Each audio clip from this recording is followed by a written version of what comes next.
Hello, everyone. It's Michael FormAWin here to help you guys get your first engineering job. Today we have Abdiel. I've known him for a long time. He was one of my first mentors at UCF, and from there he's been working at NASA, Blue Origin, going crazy, doing awesome stuff. Let's get into it.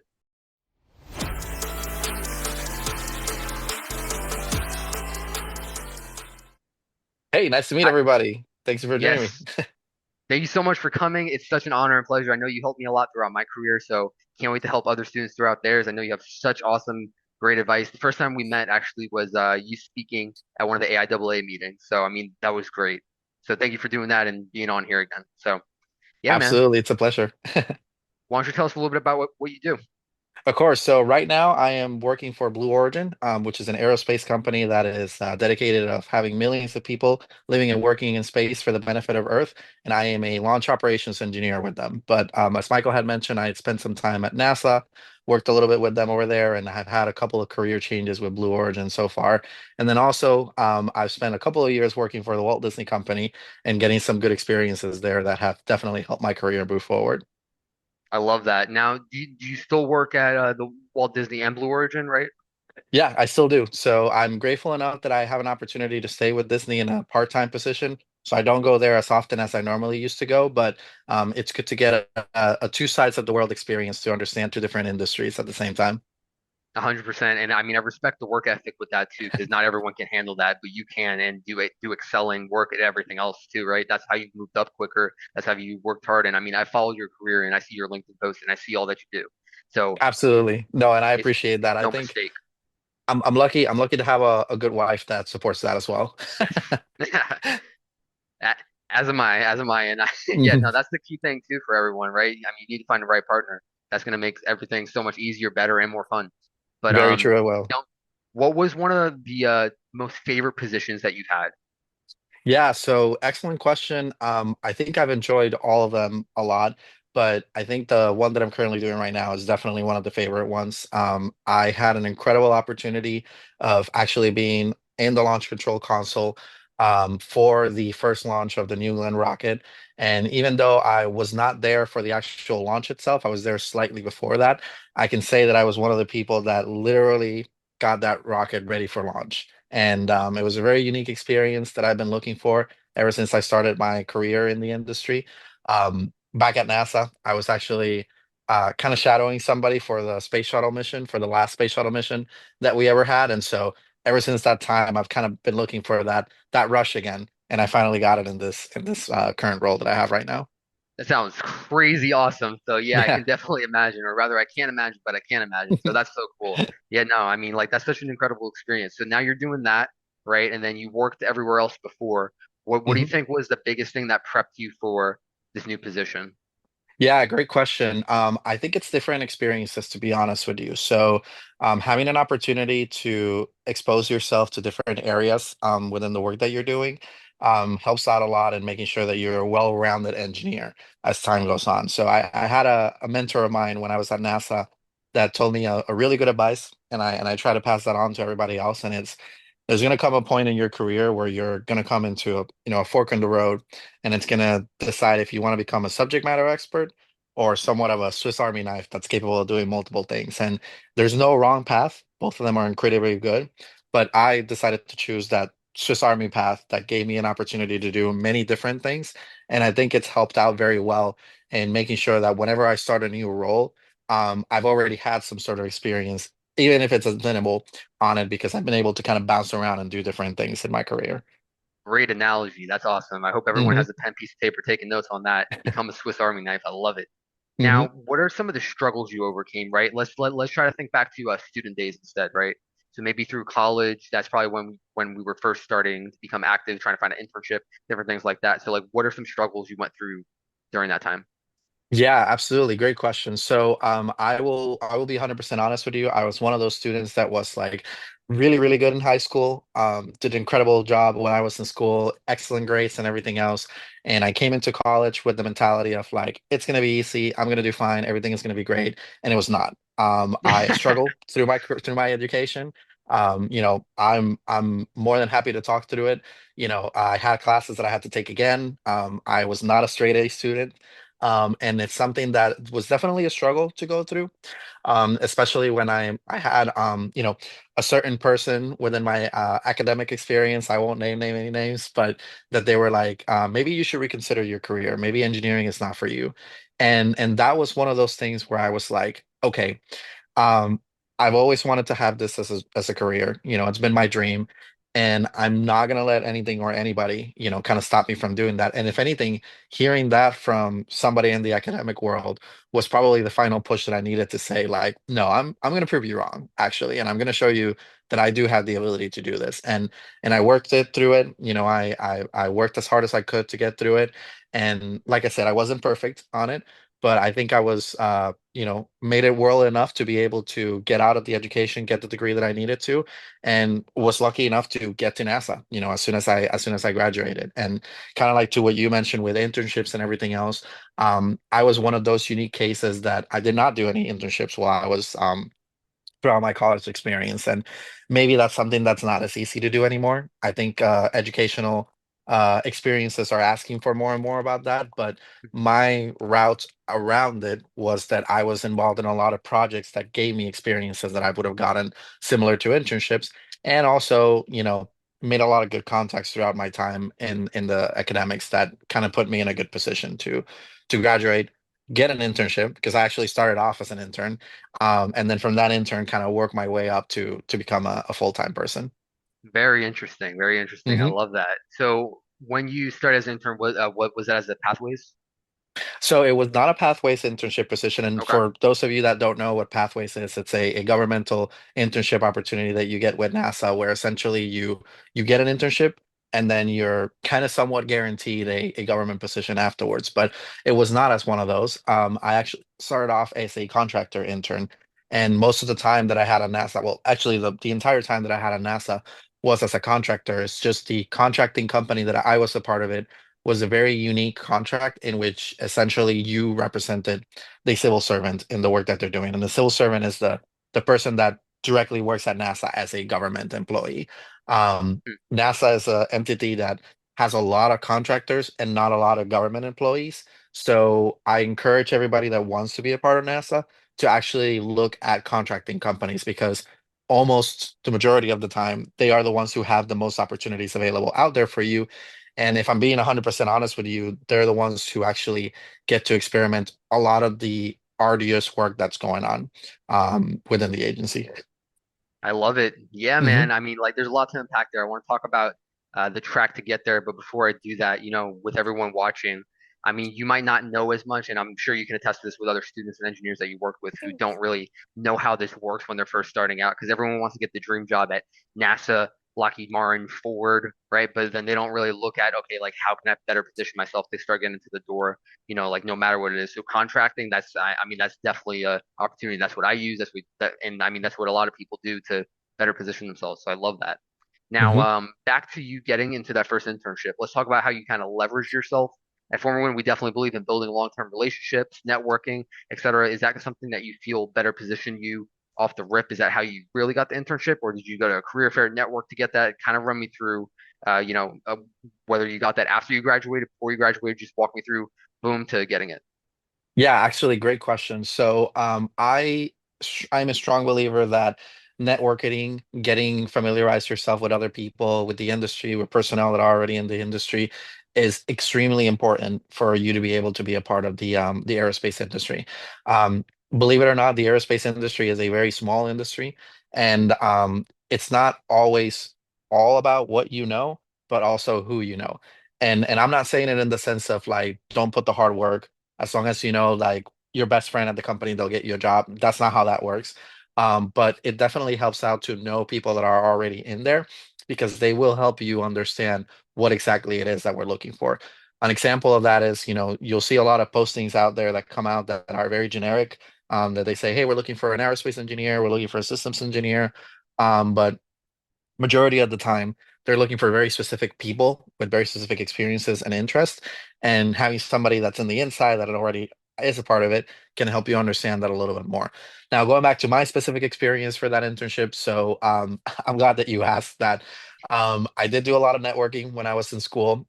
We went to the career fairs. I had career fairs, And again, I'll be 100% honest, I was not very lucky with those career fairs. I gave my resumes out, I participated in a lot of conversations, and I went to a lot of them, and I always got the general answer of, hey, this is great. We'll keep your resume, and you might hear back from us. And I never really did. Ever since then, I have participated in career fairs at Blue Origin, and I've been on that other side of that fence.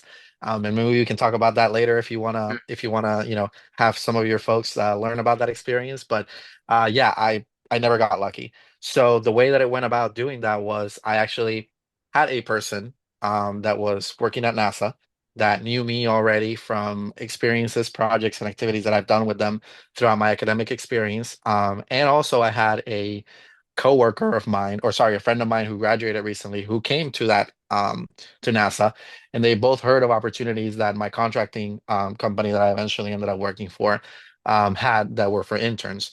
And so emails were going out internally within that contracting company asking, hey, do you know of anybody that would be interested in an opportunity like this?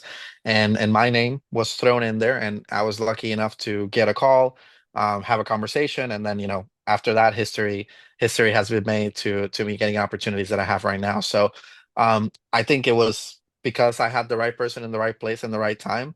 But obviously, if I would have not done well in that interview and I would not have had the experiences that they were looking for, they wouldn't have gotten me either. So it's a little bit of both. But Yeah. if I were to put more weight, I would say it's good to have people that have been through this before, that are in there right now, that can help you better prepare yourself for it in the future.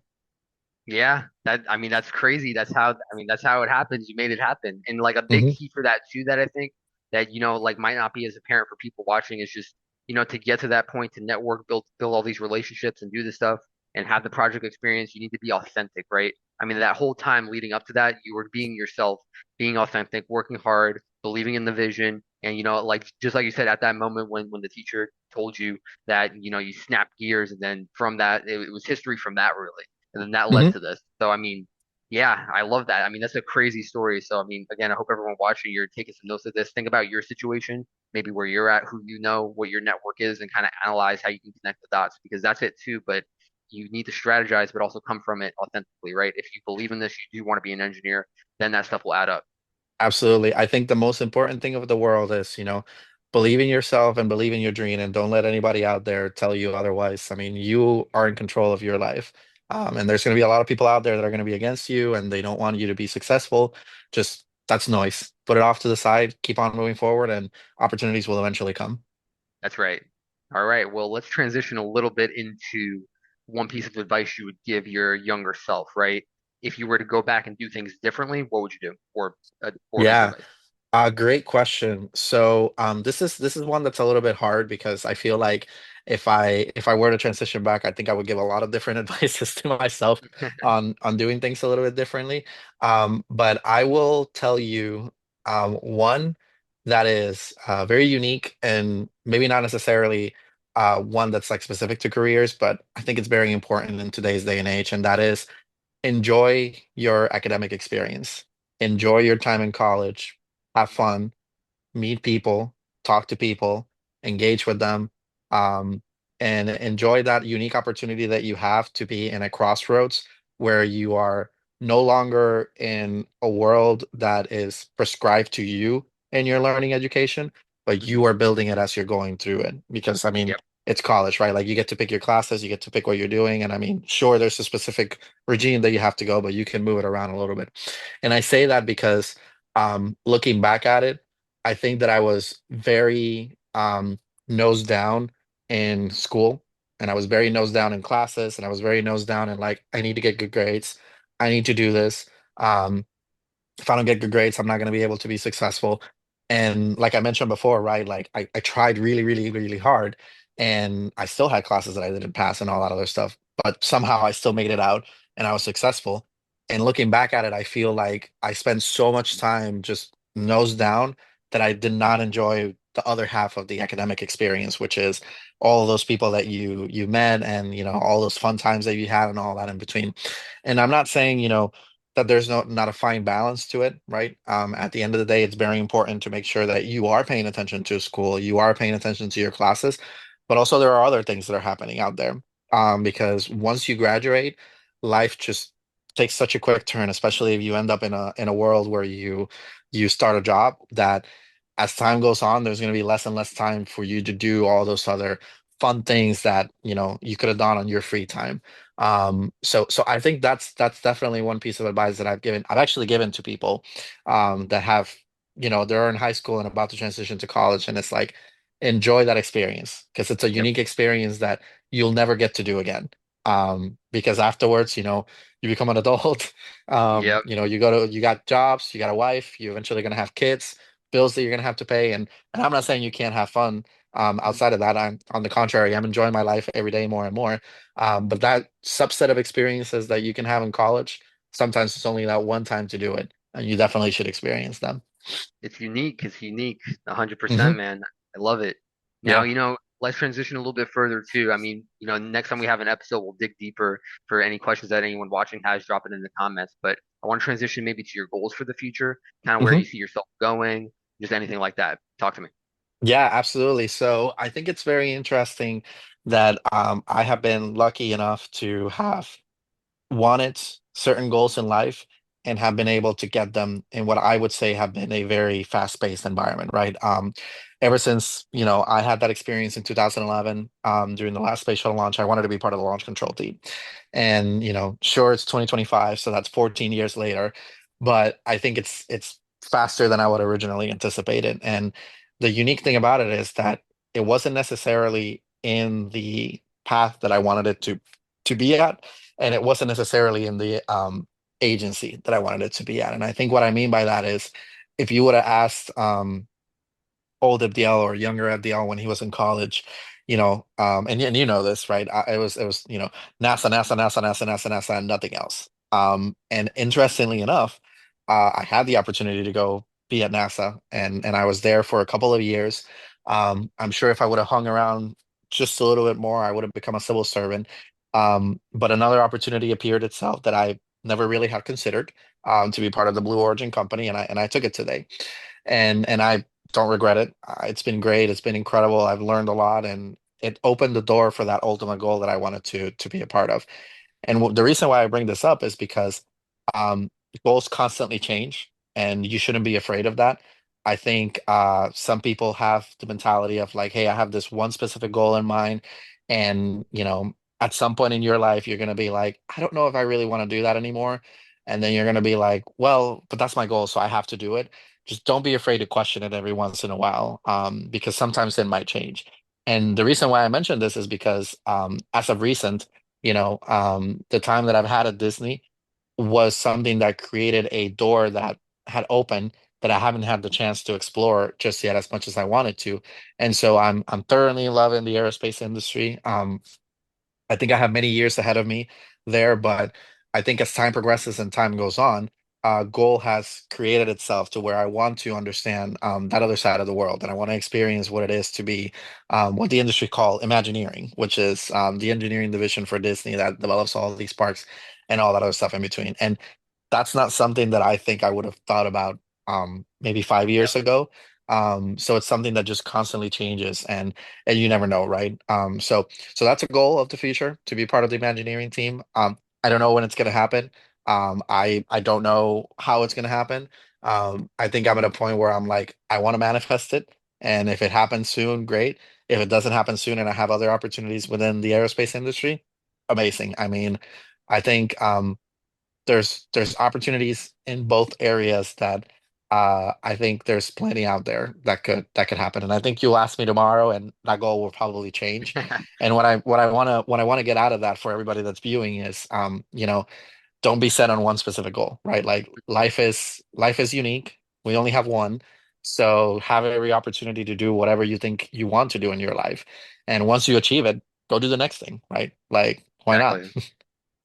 1,000%. And you heard it here first, folks. So Mhm. this is groundbreaking news, I think, for Abdiel.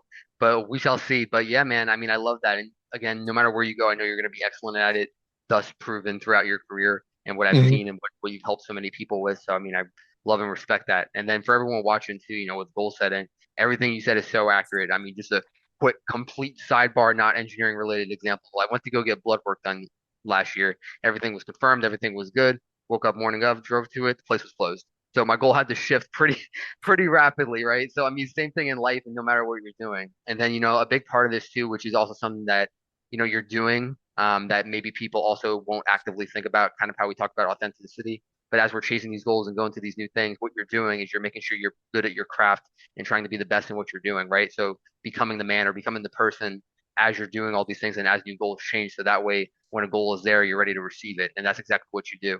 So Hmm. I love that, and everyone watching, that's something you need to kind of take to heart too. If you're not actively living up to the standard you set out for yourself, whether that's through the work that you're doing, the projects you're doing, are you the person in the project that does none of the work, or are you the person that contributes, right? So I mean, like the same thing there. And then even when you get into the workforce, which I'm sure you can attest to, you've seen people move throughout cycles. So I love Hmm. it, man. Lots of stuff there. Absolutely. Now, the next thing, another question is going to be, how important is fitness in your life? Shoot. Yeah, absolutely. So I am probably the worst person to talk to about that because I probably do not exercise as much as I should. Nonetheless, in my opinion, I think it's something that is very important that you should incorporate into your life because at the end of the day, it's opportunities like that that you have for fitness when you can kind of turn your brain off and concentrate only in very specific things in life. And so maybe I don't benefit by the fact of saying that I go to the gym every day or go to the gym every other day or any of that other stuff. But I do have times in my day where I kind of disconnect from everything, be it when I'm commuting, be it if I go out and go for a walk around my neighborhood, get on phone calls with friends, kind of like this Yep, and everything else, where you get a chance to kind of like turn off your regular life and concentrate on one specific thing. And it's super important because most of the time, I believe that that's where the good ideas come from. When you're like disconnected, not really thinking about 100 things at the same time and just concentrating on the one thing. Plus, health is very important to have in your life, right? Get a good sleep, get a good diet, get some good fitness in there. Because life could be really could be really fast. And if you don't really take care of yourself, you might start realizing that it's harder and harder to achieve those goals in your life because your body is just not really there with you to be yep. able to complete that sort of work that's going on. So I'm a terrible example. I need to do better on that to be able to like get more exercise in and everything in between. But I personally think it's something that's definitely important to do in life. And maybe it's not going to the gym, right? Maybe it's just like I was saying, Mhm. go for a walk. Go out there, enjoy. I'm a Formula One guy. And I Yep. have one of the drivers that's no longer driving over there. But he has a quote that's called it says, enjoy the butterflies, enjoy the simple things in life.